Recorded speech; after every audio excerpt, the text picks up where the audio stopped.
இந்த கிறிஸ்துமஸை இன்னும் அழகாக்க காஞ்சிபுரம் SM சில்க்ஸில் 60% வரை சிறப்பு தள்ளுபடி. அருகில் உள்ள ஷோரூமை இப்பவே விசிட் பண்ணுங்க. உச்சத்தை தொட்ட தங்க விலை, மீட்க முடியாத அடகு நகையை விற்பதற்கு இதுவே சரியான நேரம். இனியும் யோசிக்காதீங்க. உங்க தங்க நகைய அதிக விலைக்கு விற்க சிறந்த வழி பிரைம் கோல்ட் ஹப் 9840551787. ஆஹா, no compromise. உங்க சைடுலயும் எங்க சைடுலயும். It's a GT promise. GT Holidays, South India's #1 travel brand.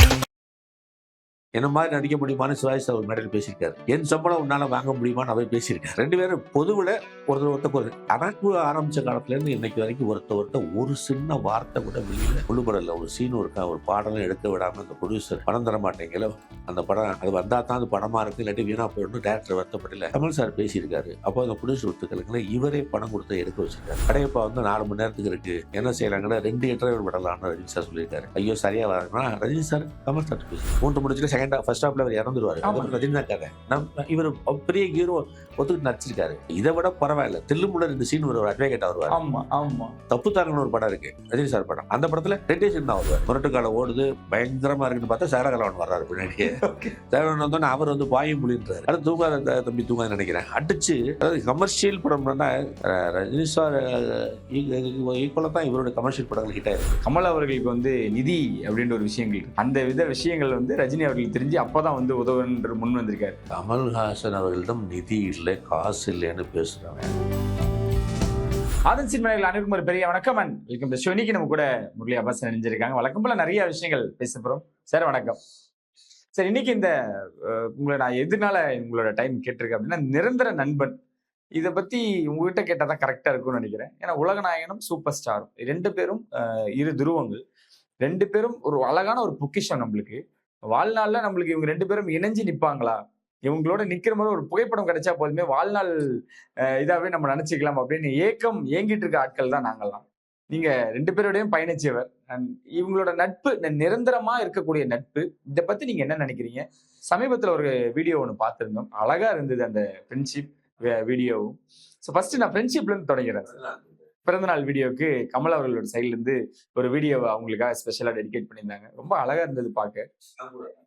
S, பாடின வாய்ஸ் முதற்கொண்டு நிறைய அதை பத்தியும் நான் கொஸ்டின்ஸ் வச்சிருக்கேன் சார். ஃபர்ஸ்ட் ஃப்ரெண்ட்ஷிப்ல இருந்து ஸ்டார்ட் பண்ணிடுறேன். நீங்களே சொல்லுங்க, 2 துருவங்கள் நீங்க இல்லையா, மாறுபட்ட துருவங்கள் ஒன்றை ஒன்று ஈர்க்கும். அதான் விஞ்ஞானம். சவுத் வெஸ்ட் போல்னா வேற வேற துருவம்னா ஒன்று ஈர்க்கும், ஒரே துருவம்னா விலகி விடும். அதனால 2 பேரும் துருவம் மட்டும் மாறுபட்ட துருவம். எல்லா விஷயத்திலும் பார்த்தீங்கன்னா நடிப்பு என்டையர்லி டிஃப்ரெண்ட் 2 பேருடைய பர்ஃபார்மன்ஸ். அதே மாதிரி பார்த்தீங்கன்னா ஆன்மீகம், இவர் பகுத்தறிவு, அவருடைய அரசியல் பாசத்தான் கொஞ்சம் வேற, இவர் வேற. எல்லா வகையிலையும் முரண்பட்டு நினைக்கிற மாதிரி இருக்கும். ஆனால் நட்புங்கிற ஒன்று மட்டும் எப்போவுமே இருக்கும். அது இன்னைக்கு நேற்று வந்ததில்லை. ஏறக்குறைய ரஜினி சார் வரும்பொழுது இவர் ஒரு ஹீரோ, பெரிய ஹீரோ சார் வந்து. அப்போ இந்த ஹீரோ என்ன பண்ணியிருக்காருன்னா, அவர் புதுமுகமாக அவரை டீல் பண்ணலை. அவரே சொல்லியிருக்காரு, காரில் கூட்டிகிட்டு போயிடுவார், வர்றது எல்லாம் பார்த்துக்கிறது. ஒரு சக நண்பனாக பார்த்துருக்காரு ஒழிய, நான் இந்த சீனியாரிட்டி பார்த்து அவர் ஒன்றும் இறக்க மாட்டேங்கல. அங்கேயே அவருடைய மனசில் இவர் விழுந்திருப்பார். அதே மாதிரி இவர் ஒரு நடிகர் மட்டும் இல்லை கமல் சார். அவர் வந்து ஒரு பெரிய கலைஞர், கிரியேட்டர். அவர் கண்டுபிடிச்ச நடிகர்கள் நிறையா எடுக்கிறாங்க. சத்யராஜ்லாம் ஒரு மோல்டு, ஒரு சூப்பர் ஒரு அடையாளம் கொடுத்தது அவர் தான். நாசருக்கு ஒரு அடையாளம் கொடுத்தவர் தான். இன்னைக்கு வரைக்கும் நடிவேலே அவருடைய தேவர் மேலே வேற மாதிரி இருப்பார். டெல்லி கணேஷ் இப்போ ஜெயிச்ச படங்கள்லாம் பார்த்தீங்கன்னா இவர் படங்களாக இருக்கும். ஸோ நடிகனை கண்டுபிடிக்க ஒரு கிரியேட்டர், ஒரு திறமையாளர் பார்க்கறதுக்குள்ள இவருடைய அதீத திறமை உள்ளவர் கமல் சார். அந்த வகையில் அப்பவே இவர் கமல் சார் இந்த இடத்துல பசுபதி அவர்களையும் சொல்ல நினைக்கிறேன். விருமாண்டிலாம் அவரு இன்ன வரைக்கும் எங்க போனாலும் அவரை பத்தி புகழ்ந்துகிட்டே இருக்கு. நெப்போலியனே இவர் படத்துல வர மாட்டிருப்பாங்க. அந்த நடிகர்கள் ஒருக்குள்ள இருக்கிற இந்த இப்போ கூட நான் ஒரு ஸ்டீமன் ஒரு நடிகர் இருக்கேன். அவர் தெனாலியிலேருந்து நடிக்கும் பொழுது அதுலேருந்து வஜ்ரதத்தை கூப்பிட்றதுக்கு காரணம் ஒன்று சொல்லியிருப்பார். ஏதோ ஒரு இடத்துல அந்த இவர் கிஃப்ட் கொண்டு போயில அந்த பொண்ணு ஓடி போச்சுருந்தேன் கிழிச்சிட்டு, அப்போ ஓகே அடுத்தது யூஸ் பண்ணிக்கலாங்க. இந்த சின்ன பெர்ஃபார்மன்ஸில் ஒரு நல்ல பெர்ஃபார்மன்ஸ் பார்த்தோன்னே தன்னுடைய படத்தில் கூப்பிட்டு உங்கள்கிட்ட இந்த இதெல்லாம் நல்லா வருது, நீங்கள் யாரும் யோசிக்காதீங்க, பெரிய நடிகர்கள் நீங்கள் பண்ணுங்கன்னு சொல்லி அங்கே அதுலேருந்து பெரிய ஈக்குவல் கேரக்டர் கொடுத்து கொண்டு வந்தார் அந்த படத்தில் அடையாளம். இப்படி கலைஞர்களை மதிக்கிறதுனால இவர் ஹீரோவா இருக்கையில் வந்த ஒரு புதுமுகமாக வந்தவர் பார்த்து ரொம்ப மதிச்சிருக்காரு. அவர் நல்லா வர்றதுக்கு கைட் பண்ணியிருக்காரு, இது பண்ணியிருக்காரு. இன்னும் சொல்லப்போனால் அவர் படங்கள்லேயே சம்மந்தப்பட்டிருக்காரு. 2 பேரும் வேற வேற துறை, இது இல்லை ஒரே துறை. எனக்கு தெரிஞ்சு இந்த இரட்டையர்கள் இருக்காங்களே, தியாகராஜ பாவதர், பியூஷ் சின்னப்பா, எம்ஜிஆர், சிவாஜி கணேசன், அந்த இப்போ கூட விஜய், சூர்யா, அஜித்லாம், இவங்க எத்தனை பேர்லையுமே நான் பார்த்துருக்கேன். இவ்வளவு ஒற்றுமையான இரட்டையரை நான் பார்த்தது இல்லை. கண்டிப்பா சார். ஏன்னா எம்ஜிஆரும் சிவாஜியும் கூட நல்லா அண்ணன் தம்பியாக இருந்தாங்க. ஃபேமிலி உறவு இருந்துச்சு, நல்லா இருந்துச்சு. ஆனால் எங்கேயோ ஏதோ ஒரு காரணத்துக்காக பொது வெளியில் ஒருத்தர் திட்டிருக்காங்க. என்ன மாதிரி நடிக்க முடியுமான்னு சிவாஜி சார் ஒரு மேடையில் பேசியிருக்காரு. என் சம்பளம் உன்னால் வாங்க முடியுமான்னு அவர் பேசியிருக்காரு. ஒரு அரசியல் மீட்டிங் ஏதோ ஒன்று, 2 பேரும் பொதுவில் ஒருத்தர். ஆனால் நட்பு ஆரம்பித்த காலத்துலேருந்து இன்னைக்கு வரைக்கும் ஒருத்தர் ஒரு சின்ன வார்த்தை கூட பொது வெளியில் குறை சொல்லி பேசினா நம்ம பார்த்துருக்கவே முடியாது. அதுக்கான வாய்ப்புகள்லாம் உருவானுச்சு. உங்களை மாதிரி ஆட்கள் வாயெல்லாம் பிடிங்கிருக்காங்க. ஆனால் நிச்சயமாக அவங்க அதுக்கு ஒத்துழைக்கலை. இவர் தலைவர் அரசியல், கமல் சார் அரசியலுக்கு வந்தப்போ, அவர் வரதா இருந்தப்போ இதை மோதவரத்துக்கு நிறைய பேட்டியில் காணாங்க. அப்போ அவரோட சேருவீங்களான்னு இவரை கேட்டாங்க. அதுன்னு ஒரு நல்லது செய்ய வரும்போது யாரோட சேர தெரியும், அவரையும் நான் சேர்த்துக்குவேன், நான் அவரோட சேருவேன்னு சொன்னார். இப்படி ஒரு வெளிப்படையான ஒருத்தர் சின்ன சந்தேகம் கூட இல்லாத ஒரு நட்பு, அதை இன்னைக்கு வரை காப்பாற்றிருக்கு அவங்கள. நிறைய ரஜினி சார் நிறைய விஷயங்கள் சொல்லியிருக்காரு. அவன் முள்ளுமலர் மகேந்திரன் டைரக்டர் சொல்லியிருக்காரு. முள்ளுமலரில் ஒரு சீனும் இருக்கா, ஒரு பாடலும் எடுக்க விடாமல் இந்த ப்ரொடியூசர் பணம் தர மாட்டேங்கல, அந்த படம் அது வந்தால் தான் அது படமாக இருக்கும், இல்லாட்டி வீணாக போயிடணும் டைரக்டர் வருத்தப்படல. கமல் சார் பேசியிருக்காரு. அப்போ அந்த ப்ரொடியூசர் ஒத்துக்கலைங்களே, இவரே பணம் கொடுத்து எடுக்க வச்சிருக்காரு. யார் படம் அது? Hero super star. அது மாதிரி இப்போ கூட நேற்று கூட ரவிக்குமார் சார் பேட்டி கொடுத்தாரு. படையப்பா 4 மணி நேரத்துக்கு இருக்குது, என்ன செய்யறாங்கன்னா 2 எட்டரை விடலாம்னு ரஜினி சார் சொல்லியிருக்காரு. ஐயோ சரியாக வராங்கன்னா ரஜினி சார் கமல் சார்ட்டு பேசியிருக்காரு. இந்த மாதிரி சொல்கிறேன், அவர் ஒத்துக்க மாட்டேங்கிறாருன்னு. என்னங்க விளையாடுறீங்களா 2 எட்டு படத்தை அவர்கிட்ட விட்டுருங்க, அவர் பார்த்துக்கார், ட்ரிம் பண்ணி 13 சொல்லுங்க சொல்லி அந்த படத்தை சரி பண்ணதில் ஒரு பங்கு, ஒரு மாற்று முகாம் தப்பா ஒன்று சொல்லிடுவார, படத்தை கிட்ட பயப்படாமல் அவர் யாரை கேட்டால் பெஸ்ட் யோசனை கிடைக்கும்னு யார்கிட்ட கேட்குறாரு. இவர் மனப்பூர்வம் அதுக்கு என்ன ஐடியா கொடுக்குறாரு. இதெல்லாம் வேறு வேஷத்தில் ஒரு நட்பு இல்லை. 2 பேருக்குமான நட்புங்கிறது நமக்கு உண்மையில நமக்கெல்லாம் தெரியாது. எனக்கெல்லாம் நான் தளபதியில் ஒர்க் பண்ணதால கொஞ்சம் காலம் அவர் பக்கத்தில் இருந்து அப்சர்வ் பண்ண வாய்ப்பு இருந்துச்சு. இப்போ 7 வருஷமா 8 வருஷமா நான் இங்கே தலைவர்கிட்ட இருக்கேன். அதனால் இவரையும் என் நெருக்கத்தில் பார்க்க முடிஞ்சுச்சு. எனக்கு என்னென்னா, சில பேர் எட்டி இருந்து பார்க்கல ஒரு கிரேஸ் சார் கிட்ட பண்ண சில நைமதேசனம் தெரியும், எப்படின்னு தெரியும். ஏன்னா 7 சாதாரணமாக இருக்கையில காட்டி கொடுத்துரும். ஆனால் பார்த்ததுக்கப்புறம் பழனதுக்கப்புறம் இன்னும் அவங்க மேலே மரியாதையும் தான் எனக்கு அதிகமாக ஏற்பட்டு சொல்லி அவர்கிட்டையும் சரி இவர்கிட்டையும் சரி. இன்னைக்கு வரைக்கும் இந்த கட்சிக்கு வரையில மக்கள் தீபத்துக்கு வரும்பொழுது இந்த கட்சி இருக்கிறதுல பெஸ்ட்டுன்னு வந்தேன். தலைவர்னு வந்தேன். இன்னைக்கு வரைக்கும் சரியான தலைவரோட இருக்கேன்னு இன்னும் 8 வருஷத்துல அதிகமாக என்ன அன்பு உருவாயிருக்க ஒழிய நாங்கள் குறையலை. அப்போது இவங்க ஜாம்பாவான்கள் தமிழ் சினிமாவில் கிடைச்ச எல்லாத்துக்குமே உதாரணமாக இருக்கு. நல்ல நடிப்புக்கு உதாரணம் எடுத்துக்கலாம், ஒரு நல்ல அர்ப்பணிப்புக்கு உதாரணமாக எடுத்துக்கலாம், அதே மாதிரி ஒரு நட்புக்கு முன்னுதாரணமாக எடுத்துக்கலாம். நம்ம என்ன வாழ்க்கை இப்போ பிசிராண்டியார், கோபுரம் சோழன் இப்படி சரித்திர ஆட்களே பேசிட்டே இருக்காது. அவன் ஒரு நாளைக்கு நண்பனாக இருந்தால் இப்போ சரித்திரம் பேசுகிறான். இந்த சரித்திரம் ஒரு நாளைக்கு பேசப்படும். ரஜினி சார் கமல் 2 பேரும் சினிமாவில், தமிழ் சினிமாவில் அவர் டாப் 2ஆக இருந்தாலும் கொஞ்சம் கூட பொறாமையெல்லாம் இல்லாமல், கோபம் இல்லாமல், ஒருத்தர் கெடுக்காமல், ஒருத்தர் உதவி பண்ணிக்கிட்டு கடைசி வரைக்கும் 70 வயது கடந்தும் இந்தியாவில் முக்கியமான நடிகராக வாழ்ந்தாங்கிறது ஒரு வரலாறாக ஒரு 100 இயர்ஸ்க்கு அப்புறம் பேசப்படுறதுக்கான கூறுதல் இருக்குது. பழைய படங்கள்லாம் உங்களுக்கு நிறைய படங்களோட ஹின்சன் மட்டும் நான் தெரிஞ்சுக்கணும்னு நினைக்கிறேன் சார். இவங்க 2 பேரும் இணைஞ்ச படங்கள் எனக்கு தெரிஞ்சு 3 முடிச்சு நினைக்கிறேன். இன்ட்ரோலேயே அந்த மேலே ஏறி வர சீனில் கமல் அவர்கள் அப்படி ஒரு ஜம்ப் பண்ணி மேலே ஏறி வருவார். ரஜினி அவர்கள் மேலே அந்த சிகரெட்டை போட்டு வருவார். அந்த ஸ்பேஸ்னு ஒன்று இருக்குல்ல சார், அந்த படத்துக்கு அந்த டைமில் நான் ஒரு தெரிகிற பிரபலம். என் படத்தில் நீங்கள் ஒரு ஸ்பேஸ் எடுக்கிறீங்க, அந்த சிகரெட்டை ஸ்டைலாக போகிறதா இருக்கட்டும், அதுக்கப்புறம் அவர் இறந்ததுக்கு அப்புறம் வரக்கூடிய சீனாக இருக்கட்டும். முதல்ல கமல் அவர்கள் எப்படி அந்த ஸ்கிரிப்டுக்கு ஒத்துந்திருப்பாரு, இவருக்கு அந்த ஸ்பேஸ் அப்படின்றது எப்படி சார் ரஜினி அவர்களுக்கு வழங்கியிருப்பாரு? விஜய் சார் சொல்லுவாங்க, டாப் ஹீரோ இருக்கிற வில்லன் நடிப்பார், கேரக்டர் பண்ணாரு, ஒரு சீன் போயிட்டு வருவார், பெரிய ஆச்சரியமா சொல்லுவாங்க. இதெல்லாம் அப்பவே பண்ணுவார் கமல் சார். அவர் ஒரு பக்கம் 14 அவர் ஹீரோ, இவர் வில்லன். ஆனா பாத்தீங்கன்னா 3 முடிச்சா இருக்கட்டும், அந்த 3 முடிச்சுல ஃபர்ஸ்ட் ஹாஃப்ல அவர் இறந்துருவாரு. அது ரஜினி கதை. இவர் பெரிய ஹீரோ ஒத்துக்கிட்டு நடிச்சிருக்காரு. இதை விட பரவாயில்ல, தில்லுமுள்ள 2 சீன் ஒரு அட்வொகேட் வருவார். தப்பு தாங்கன்னு ஒரு படம் இருக்கு, ரஜினி சார் படம். அந்த படத்துல 2 சீன் தான் வருவாரு. யார் பண்ணுவா இதெல்லாத்துக்கும் கூட காரணம் இந்த மாதிரி தன்னை எங்கேயாவது மிஸ் ஆயிடுவோமோ, காணா போயிடுவோமோ, தோத்து போயிடுவோமோ இல்லாம தன்மையில இருக்க அதீத நம்பிக்கை, அந்த பக்குவம். எது வேண்டாலும் நம்மள ஒன்றும் செஞ்சிடாது, ஆனா அது நல்லா இருக்கு அவங்களும் பண்ணட்டும் அப்படின்னு நினப்பு. அதான் ஸ்ரீமனுக்கே நீ நல்லா சில விஷயம் மாட்டா பயப்படாம பண்ணினவரு, அந்த ஸ்பேஸ் கொடுத்தவர். அப்ப கூட அந்த ரஜினி சாருக்கு எவ்வளவு கொடுத்துருப்பாரு. அதெல்லாம் அதுதான் சொல்றேன். சும்மா சம்பிரதாயத்துக்கு நான் சொல்லலை, மனப்பூர்வமாக சொல்கிறேன். என்னுடைய லைஃப்பில் இவங்களை நெருக்கத்தில் பார்க்க கிடைச்சத ஒரு வாய்ப்பாக தான் பார்க்குறேன், அதிர்ஷ்டமாக நினைக்கிறேன். ஏன்னா எனக்கு நல்லாவே 2 பேரும் தெரியுது. இல்ல சார், யாரா இருந்தாலும் என் திறமை மேல எனக்கு நம்பிக்கை இருக்கு. ஆனா என் படத்துல எப்படி இன்னொருத்தர் வந்து இப்ப இருக்கக்கூடிய சில ஹீரோஸ் எல்லாம் வில்லனுக்கு யார முதல்ல நீங்க வில்லனா போறீங்க, யாரு கதாநாயகியா போறீங்க, நான் தான் அதை டிசைட் பண்ணுன்ற அளவுக்கு இப்ப சிலர் வளர்ந்துட்டாங்க. ஆனா அந்த டைம்ல நான் ஏன் இறக்கணும், என் படத்துல எதுக்கு அவ்வளவு ஸ்பேஸ் சார்? எவ்வளவு திறமையான ஆளா இருந்தாலும் சின்னதா ஒரு பொறாம வரும்ல சார் அந்த காலகட்டத்துல. அதுதான் அவங்கள தனியா காட்டுது நமக்கு. ஓகே. ஏய் ரொம்ப காலத்துக்கு அப்புறம் சரியில்லாத படம் பண்ணாரா இல்லையா, ரமேஷ் அரவிந்த் ஹீரோ பண்ணி. இவர் என்ன ஒரு டாக்டர் சொல்லி கோவை சர்லா ஜோடியா போட்டு செப்பரேட் ட்ராக்ல ஜாலியா தெரிவார், மெயின் ட்ராக்ல இருப்பாரு. மகளிர் மட்டும் பாத்தீங்கன்னா கிளைமேக்ஸ் தான் வருவார். இதை விட ஒரு படத்துல படம் ஒரு ஐவி சசி படம் நினைக்கிறேன், மலையாள படம், அவளோட ராகுல் நினைக்கிறேன், படத்துல போய் சரியாவும் இல்லை. ஒரு சைட்ல ஹீரோயின் ஓடுவா ரயில்வே ஸ்டேஷன், எதுக்கு ஒரு ரூபாய் இடிச்சிட்டு போவா, அவ்வளவுதான் இருப்பாரு அந்த படத்துல. நினைச்சே பார்க்க முடியாது. அது வந்து இவருடைய அந்த டைம்ல ஏதாவது கிசு கிசுவோ இல்ல ரஜினி கமலுக்கு 2 பேரும் பிரியும் பொழுது இவங்க 2 பேரும் தனித்தனியா படங்கள் பண்ணது காரணம் சமீபத்துல ரிவீல் பண்ணாங்க. பிசினஸ் அப்படின்னு ஒண்ணு இருக்கு, எனக்கும் ரசிகர்கள் வந்துட்டாங்க, உங்களுக்கும் ரசிகர்கள் வந்துட்டாங்க, இனி நம்ம இணைஞ்சு பயணிக்க வேணாம், தனித்தனியா பயணிப்போம், நம்ம ஃப்ரெண்ட்ஷிப் மட்டும் இணைஞ்சுக்கிட்டே இருக்கும் அப்படிம்பாங்க. ஆனா அந்த டைம்ல பேப்பர்லயோ இல்ல இந்த கிசு கிசா வரும் பொழுது இவங்க 2 பேருக்குள்ள பிரிவினை, இவங்க 2 பேருக்கும் ஒரு நான் திரும்ப சொல்றேன், நீங்க அப்படித்தானே யோசிப்பீங்க, வேற ஏதோ இருக்கு இல்ல அதுதான் உண்மையா அந்த காலகட்டத்துல வரும்பொழுது எப்படி சார் இருந்தது அப்போ அந்த சூழல்? நிச்சயமா. ஏன்னா அது தொடர்ச்சியா தான் சொல்றேனே, நீங்க இந்த பிரிஞ்சு தனித்தனியா பண்ண ஆரம்பிச்சப்பதான் முழு மலர் பண்ணிருப்பாங்க. அந்த காலத்துல அந்த படத்துல இவருக்கு என்ன தொடர்பு இல்லாம இருந்தா இருக்குமா? 2 பேரும் வருஷத்துக்கு ஒரு ஹிட் பேக்கிற, இவர் ஒரு ஹிட் கொடுத்தா அவர் கொடுப்பாரு. அவர் 100 முரட்டுக்கால ஓடுது பயங்கரமா இருக்குன்னு பார்த்தா சேரகலவன் வர்றாரு பின்னாடியே. சேரகலவன் வந்தோடனே அவர் வந்து பாயும் புலின்றாரு. அடுத்து தூங்காத தம்பி தூங்காத நினைக்கிறேன் அடிச்சு. அதாவது கமர்ஷியல் படம்னா ரஜினி சார் ஈக்குவலா தான் இவருடைய கமர்ஷியல் படங்கள் ஹிட் ஆயிருக்கு.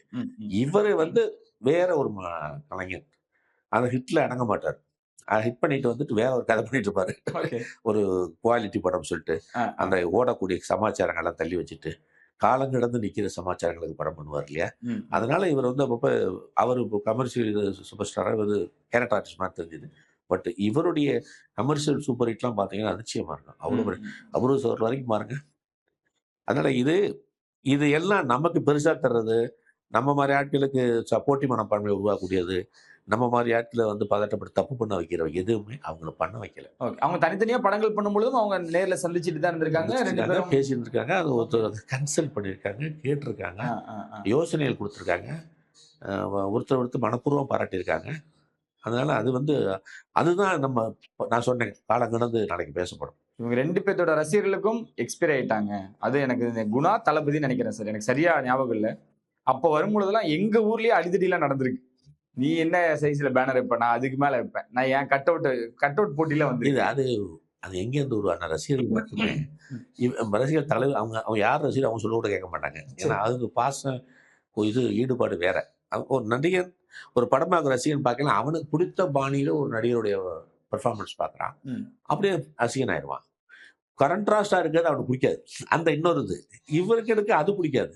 அதன் அடிப்படையில் அவங்களுக்கு 2 பேரும் மேலே ஒரு கோபம் இருக்கும், இது இருக்கு, அதை காட்டிக்குவாங்க, எமோஷனலாக இருப்பாங்க இல்லையா. அதான் அவங்க தலைவர் அவங்க யார் ரசிகர் அவங்க நண்பராக கூட பெருசாக கண்டுக்க மாட்டாங்க, நாமினேட் பண்ணி பேசுவாங்க. அது இங்கே இல்லை, உலகம் முழுக்க ரசிகர்கள் மனப்பான்மையாக தான்.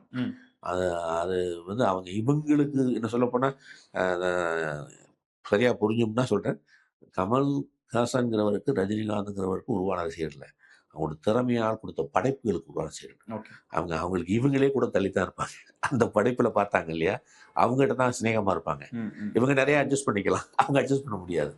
இவங்களுக்கு 2 மட்டும் காலகாலமா எம்ஜிஆர் சிவாஜி ரசிகர்கள் அப்படித்தான் இருக்காங்க. அது உலக அளவுலே அந்த மாதிரி ரசிகர்கள் ஒருத்தர் உடன்பாடு இல்லாம ஒரு கிரிக்கெட் எடுங்களேன், அவன் கோலியும் டோனியும் அவ்வளவு ஃப்ரெண்டா இருக்காங்க, இவங்க கீழே யாரு ட்ரம்பர் ஒண்ணுல அடிச்சுட்டு தான் இருப்பாங்க. அது நம்ம அதை வந்து விட்டுறணும். ஆனா இதையெல்லாம் பாதிக்காம, வெற்றிகள் தோல்விகள் எதுவும் பாதிக்காம, இதெல்லாம் தாண்டினது வாழ்க்கை அப்படின்னு நினைப்புறதுனாலதான் ஒருத்தர் ஆன்மீகமா இருந்தாலும் ஒருத்தர் பகுத்தறிவு இருந்தாலும் யதார்த்த வாழ்க்கையின் அர்த்தம் தெரிஞ்சு உங்களால ஒன்றுபா இருக்க முடிஞ்சது. படையப்பா படத்தோட ரீரிலீஸ் அப்போ ரஜினி அவர்கள் ஒரு ஸ்டேட்மெண்ட் கொடுத்திருந்தார் சார். நான் வந்து படம் பண்ணணும்னு முடிவு பண்ணிட்டேன், என் ஃப்ரெண்ட்ஸோட நேம் போட்டு தான் பேனர்லாம் படம் பண்றேன், அப்ப சிவாஜி அவர்கள்ட்ட போய் கதை சொல்ல முடியுது. அப்போ அவர் ஒரு சம்பளம் பெருசா கேட்டாரு. ரவிக்குமார் சாரும், சார் இவ்வளோலாம் எப்படி சார் கட்டுப்படி ஆகும்? இல்ல நம்ம அவர்கிட்ட சொல்லிட்டோம். அத நம்ம குடுத்து தான் ஆகணும் அப்படின்னு ஒரு ஸ்டேட்மெண்ட். ஏன் நான் இப்ப சொல்றேன்னா சார், இப்போ கமல் புரொடக்ஷன் அவரோட புரொடக்ஷன்ல ரஜினி அவர்கள் படம் பண்றாங்க. அத நாங்க அப்படியே 2.0 வெர்ஷனா தான் பார்க்க முடியுதுன்னு நினைக்கிறேன் சார். அது எப்படி எடுத்துக்கலாம்னு? இல்ல இது ரஜினி சார் வந்து ஆர்கே ஃபைல ஒரு படம் பண்ண விருப்பப்பட்டது. ஆர்கே புதிய கட்டடம் திறக்கும் பொழுதே பேசப்பட்டதுதான். ஓகே. அது மாதிரி அவரை வச்சு ஒரு படம் பண்றது இவருக்கு வந்து இது வந்து ரொம்ப நாளா பேசப்பட்டது. ம். சரியான கதை, சரியான சூழல் அது லேட்டா இப்ப பண்ணலாம்னு முடிவில் ஒரு கதையை தேர்ந்தெடுத்து பண்ணல. அதுல ஏதோ சரியா அமையல. அந்த டைரக்டர் இல்லைன்னா இருக்கு, வேற டைரக்ட் பார்க்குறாங்க. அதுல எங்க தலைவர் கமல் சார் சொன்னது என்னன்னா, என் நட்சத்திரத்துக்கு பிடிக்கணும் கதைன்னாரு. சார் அதுதான் அந்த வார்த்தையை சொல்றது. என்னோட ஹீரோக்கு பிடிக்கணும். எவ்வளவு ஃப்ரெண்டா இருந்தாலும் பொது வெளியில வந்து என் நட்சத்திரத்துக்கு பிடிக்கல அப்படின்னு. அது பிடிக்கணும். அந்த நான் பண்ண போற படம் அதை பிடிக்கணும், அப்பதான் பண்ணுவேன். ஏன்னா அவருக்கு என்ன சரியா இருக்கும்னு அவர் தானே முடிவு பண்ண முடியும். அந்த ஸ்பேஸ் அவரால் கொடுக்க முடியும். அதில் நான் ஒரு நல்ல படத்தை லேட் ஆகிட்டு இருக்கோம் நம்ம பார்க்கறதுக்கு தெரியக்கூடிய. இதில் மைனஸ் என்னன்னா, ஒரு நல்ல படம் வரப்போகுது, அதை பார்க்க நமக்கு தாமதம் ஆகிட்டு இருக்க ஒழிய மொத்தப்பட அது அமையக்கூடிய விஷயம். இதெல்லாம் வந்து பின்னாடி சொன்னேன். மீண்டும் ஒரு காலகட்டத்தில் ரஜினிகாந்த், கமல்ஹாசன் தலைவர்கள் இருந்தாங்க அப்படிங்கிற அவங்கள பற்றி எழுதப்பட்ட விஷயங்களுக்கான நல்ல அம்சங்களா அந்த படம்லாம் இருக்கும். ஓகே. அவங்களுக்காக விட்டு கொடுத்த கதைகள்னு ஏதாவது இருக்கா சார்? நான் வந்து எங்களுக்கு ரொம்ப ரேர் தான் சார். கமல் அவர்கள் சொல்லி, இல்ல இது என் நண்பன் கரெக்டா இருக்கும். இல்ல அங்கிருந்து, இல்ல இது அவர் தான் போறோம். ஏன்னா தளபதி பண்ணும் பொழுது நீங்க எல்லாம் உடனே இருந்திருக்கீங்க. என்ன நம்ம இத்தனை நாளா எட்ரா அவனை அப்படின்னு அந்த மாதிரி தான் நம்மளுக்கு வரும். இது என்ன இப்படி எல்லாம் வாங்குறாரு? நான் நேரா கமல் அவர்களுக்கு தான் போன் பண்ணேன். என்ன கமல் இப்படி கேட்கிறாரு அப்படின்லாம் சொன்னாங்க. அந்த மாதிரி ஏதாவது விஷயங்கள்? நானும் பத்திரிகையில் படிச்சதுதான் இருக்கு. இவர் சில பேர் கதை வந்தப்ப இந்த கதைக்கு அவர் தான் நல்லா இருக்கும் அப்படின்னு சொன்ன மாதிரியும், அவரு வந்து இதெல்லாம் டெப்தா இருக்கு, அவர் தான் கேம் பண்ண முடியும், நமக்கு தெரியாது அப்படின்னு சொன்ன மாதிரி நான் கேள்விப்பட்டிருக்கேன். பத்திரிகையிலே படிச்சிருக்கேன், நேரடி அனுபவம் கிடையாது. ஆனா இந்த படங்கள் வந்து தேர்ந்தெடுக்கிறதுல கவனமா இருந்திருக்காங்க, தன்னை அறிந்திருக்காங்க. அன்னைக்கு நீங்க நீங்களும் படம் பார்க்க போறோம், கமல் சார் படம் பார்க்க நீங்க ஏதாவது புதுசா தாங்க சார் தான் போவோம். அந்த 10 பேர் அடிச்சு ஜெயிச்சு சூப்பர்மேனை பார்க்க போக மாட்டோம். இது சார் என்ன புதுசா நமக்கு காட்டுறாருன்னு போவோம். அது கம்மியா இருந்தா நம்மளே என்னன்றுவோம். அவர் படத்துல அவர் சூப்பர் ஸ்டார் தான், 10 பேர் அடிப்பாரு, கடைசி அவர் தான் ஜெயிப்பாரு, ஒரே கதை தான். இதுல யார் அடிச்சாரு, எதுக்கு ஜெயிச்சாரு, என்ன ஜெயிச்சாருன்னு சொல்லி ஒரு சீக்வன்ஸ் அது கரெக்டா ஸ்கிரீன்ல அமைஞ்சுன்னா அது சூப்பர் டூப்பர் ஹிட் ஆகும். இப்போ 2 பேர் நாமளே என்ன எதிர்பார்க்குறோமோ அவங்களுக்கு எல்லாம் வரும். அவராலே ஆழமான படங்கள் பண்ண முடியும்னு முள்ளுமலையிலையும் ஆறுதல் தருப்புதலையும் எங்கேயோ கேட்ட குரல் நான் நடிச்சிருக்காரு. இவர் கமர்ஷியல் சூப்பர் டூப்பர் ஹிட் எல்லாம் கொடுத்துருக்காரு, நான் பார்த்துட்டு இன்னும் இருக்கு அந்த படங்கள்லாம் இருக்கு. ஏன் அதை அவங்க என்ன எதை நம்ம கிட்ட அந்த ஆடியன்ஸ் எக்ஸ்பெக்ட் பண்றாங்கன்னு தெளிவாக இருந்திருக்காங்க. எது கமர்ஷியலாகவும் ஹிட் ஆகும், இதெல்லாம் தான் காரணம் இல்லையா. ஏன்னா இவங்க நினைத்தால் ரெண்டையுமே பண்ண முடியும். 100 அடி க்ளோஸ்அப்ல எந்த டைலாக்கும் பேசாம நம்மளை கன்வின்ஸ் பண்ண கமல் சாராலையும் முடியும், ரஜினி சாராலையும் முடியும். வசனமே வேண்டாம், ஒரு ரியாக்ஷன் 150 கூட நம்மளால சமாளிக்க முடியும். நம்ம உள்ள போயிடுவோம், அழ வச்சிட முடியும் அவங்க. ஏன்னா இவங்க தமிழ் நடிகர், தென்னிந்திய நடிகர், இந்திய நடிகர் சொல்லுவாங்க, இவங்க இந்திய நடிகர். ஏன்னா எல்லா ஸ்டேட்டையும் ஜெயிச்சவங்க. அலெக்சாண்டர் படையெடுத்து நாடா ஜெயிச்ச மாதிரி கமல் சாரை மலையாளத்துக்கு போனீங்கன்னா நம்பர் 1 இருப்பாரு, கன்னடம் போனீங்கன்னா நம்பர் 1 இருப்பாரு, தெலுங்கு போனா பயமுறுத்தாரு, மரோச்சரித்திரா பயமுறுத்தவங்கள, ஹிந்தி போனா ஏக் தூஜே கலியே சனத் சாகர் நிறைய படம் பண்ணியிருக்காரு. ஒரு இடத்துல ஹிந்தியில இவர் நம்பர் 1 அளவுக்கு வந்துட்டாரு. ஏறக்குறைய அவருக்கு கங்குவாங்கிற படத்து மூலம் போய் நம்பர் 1 அளவுக்கு போயிட்டு இருக்காரு, மிரட்டுறாரு. அந்த ஹிந்தி படங்களுடைய அரசியல் இவங்களுக்கு தாக்கு பிடிக்க முடியல, வந்துட்டாங்க. ஏன் இந்த இதுல போய் மோதிட்டு இருப்பானு வந்துட்டாங்க. இவங்களை பார்த்து கதிகலங்கி போயிருந்தாங்க. அவங்க என்ன சொல்ல போனா, நான் ரஜினி சார் கூட சொல்லுவேன், கிஷன் கன்யான்னு ஒரு படம், அனில் கபூர் பெரிய நடிகர், அப்போ டாப் வெஸ்ட் இண்டியாலாம் பண்ணியிருக்காரு. அவர் நடித்த ஒரு ஹிந்தி படம் கிஷன் கன்யா. அது எங்கள் வீட்டுக்குள்ள மாதிரி 2 பேர், ஸோ கோலை ஒருத்தன் வீர ஒருத்தங்க மாதிரி, கிருஷ்ணன் ஒருத்தன், கண்ணையா ஒருத்தன். இந்த கண்ணையாங்கிற வந்து தேட்டரில் பிளாக் டிக்கெட் விற்கிறவன். பிளாக் டிக்கெட் சினிமா ரசிகன் இருப்பான். யாருக்கு ரசிகன் தெரியுமா? ரஜினி ரசிகன். ஒரு ஹிந்தி மார்க்கெட்ல நம்ம ஒன்றா இருக்க வந்து தமிழ்நாடு ஒருத்தரோட ரசிகன் சொல்லிட்டு தேட்டர்ல அவரு அதே மாதிரி பேசுவாரு, ரஜினி மாதிரி பேசி நடிப்பாரு. இவருக்கு அங்க எவ்வளவு வேல்யூ இருந்தா அது மாதிரி இன்னொரு நடிகர் நடிக்க வேண்டிய அவசியம். நான் ஃபேன் சொன்னா யாருக்கு ஃபேன் சொன்னா அவனுக்கு ப்ராப்ளமா இருக்கணும்ல. அப்போ 2 பேரும் இந்திய மிரட்டிட்டு இருந்தாங்க. அவங்க அந்த பாலிடிக்ஸ் பிடிக்கல, இவங்களுக்கு அது பண்ண வராது. அந்த இந்த போட்டுட்டு வந்து நீட்டாக நம்ம செட்டில் ஆகிட்டாங்க. ஆனால் இன்னும் இவங்க படத்தவங்க பார்க்குறாங்க. பேன் இண்டியா ஆர்டிஸ்ட்னு இவங்க படம் ரிலீஸ் ஆகல, அங்கே படத்தை ரிலீஸ் பண்ண யோசிக்கிறாங்க. அதெல்லாம் வந்து அவ்வளோ பெரிய வெற்றிகரமான மனிதர்கள், திறமையான மனிதர்கள், சாதிச்ச மனிதர்கள், சாதிச்சிட்டு இருக்க மனிதர்கள்.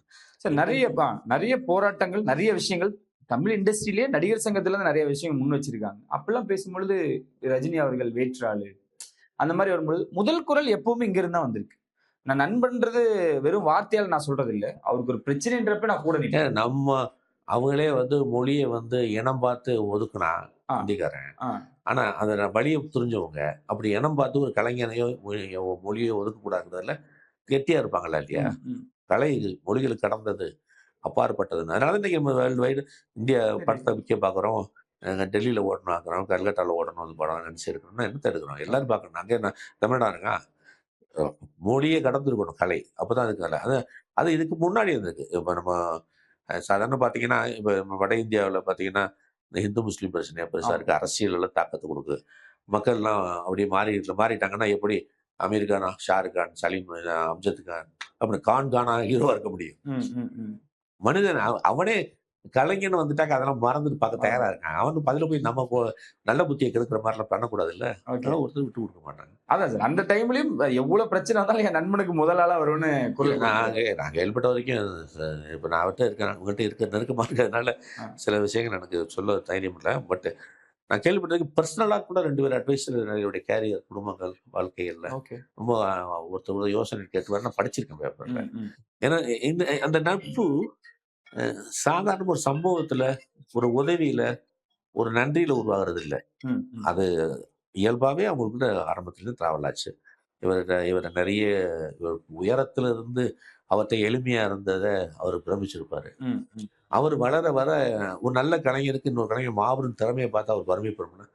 இவருடைய படங்களை பார்த்து கமல் 50 விழா நடந்தது இல்லையா? அந்த விழாவில் தானே சொன்னார், எங்களையெல்லாம் கையை பிடிச்சி வச்சு கலைத்தை இவரை மட்டும் தூக்கி தோளில் குறைச்சிச்சுன்னு சொன்னார் இல்லையா? அப்போ இவருக்கு ஒரு இடம் அவர் கொடுக்குறாரு. என்ன இருந்தாலும் திறமையில் இதை சொல்ல தெரியும் பொழுது அதுக்கு நட்பு உருவாமல் எப்படி இருக்கும், அன்பு இல்லாமல் எப்படி இருக்கும். சிறப்பு சார். இப்ப இருக்கக்கூடிய ஜென்ரேஷனுக்கு, இப்ப இருக்கக்கூடிய அந்த ஜென்சி ஜென்ரேஷனுக்கும் இவங்களோட நட்பு பத்தி அவ்வளவு ஆழமா தெரியாது.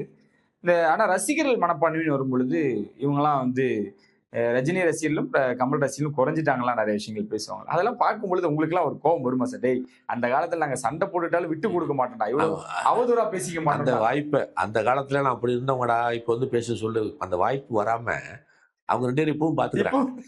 ஜெயிலர் 2 தமிழ்நாடு எதிர்பார்க்குது, இந்தியா எதிர்பார்க்குதா இல்லையா? கண்டிப்பா சார். அவன் அன்பறிவு படத்தை எப்ப ஒரு ஆரம்பிக்கிறான்னு கேட்குதா இல்லையா? அவங்க இருக்க வரைக்கும் அவங்க மார்க்கெட் என்னங்க? இன்னைக்கும் தமிழ் சினிமா ரஜினி, கமல், கமல் ரஜினி, அப்புறம் தான் யாரா இருந்தாலும் அவங்க எல்லாம் பெரிய பெரிய ஆர்டிஸ்ட் எல்லாம் வந்தாலும் இவங்க தான் நம்பர் 1 நம்பர் 2 இருக்கிறாங்க. டேலண்ட்லயும் மார்க்கெட்லயும் இன்னைக்கு பேன் இண்டியா படம் தான் நடிச்சிட்டு இருக்காங்க. அப்படிங்கிற அவங்க நம்ம அந்த கேள்விக்கே இடம் இல்லை. இன்னும் சொல்ல போனா 70 வயசை கடந்தும் 2 பேரும் அவங்களுக்கு ஒரு பிசினஸ், அவங்களுக்கு ஒரு கதை. எவ்வளவு டைரக்டர்ஸ் ஆசையா உட்காந்துருக்காங்க 2 பேருக்கு கதை வச்சுட்டு, தெரியும் இல்லையா? ஒரு பண்ண போறோம்னா எத்தனை பேர் கதை சொல்ல வர்றாங்க அவங்களுக்கு. அப்போ ஒன்றுலாம் இப்படி பண்ண வராங்க, எப்படி ப்ரொடக்ஷன் காத்துக்கிட்டு இருக்காங்க.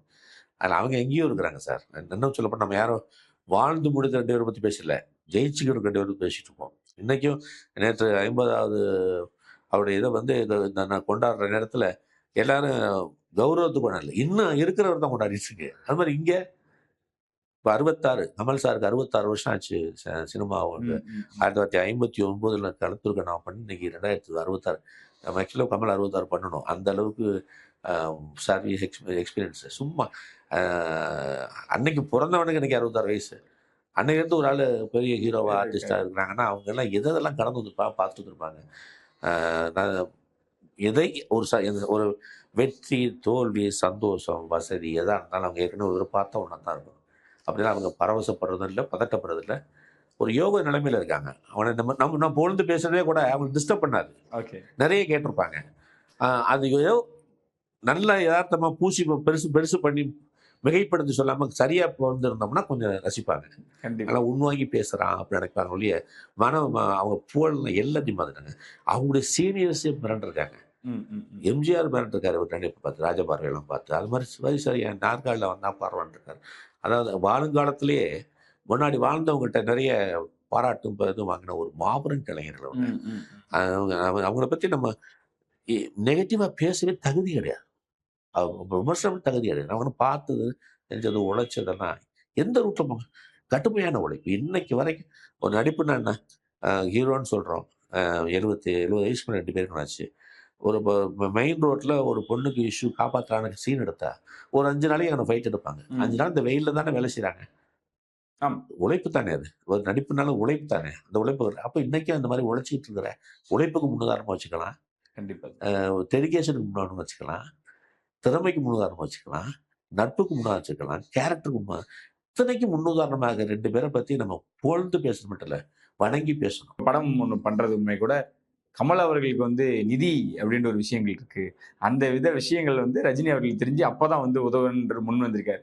உதவி அவங்க 2 பேத்துக்குள்ள எப்ப இருந்தே பண்ணிக்கிட்டு இருக்காங்க. ஆனா இப்ப இருக்கவங்க அதோட ஃபுல் டீட்டெயில் தெரியாம பேசுறாங்க. இல்ல அதுதான் உண்மை அப்படின்ற ஒரு கேள்வியும் நிறைய பேர் இருக்காங்க. கமல்ஹாசன் அவர்களிடம் நிதி இல்ல, காசு இல்லன்னு பேசுறவன், அவனுக்கு அரசியலும் தெரியல, அவரையும் தெரியல, அவருடைய வரவு செலவு தெரியல.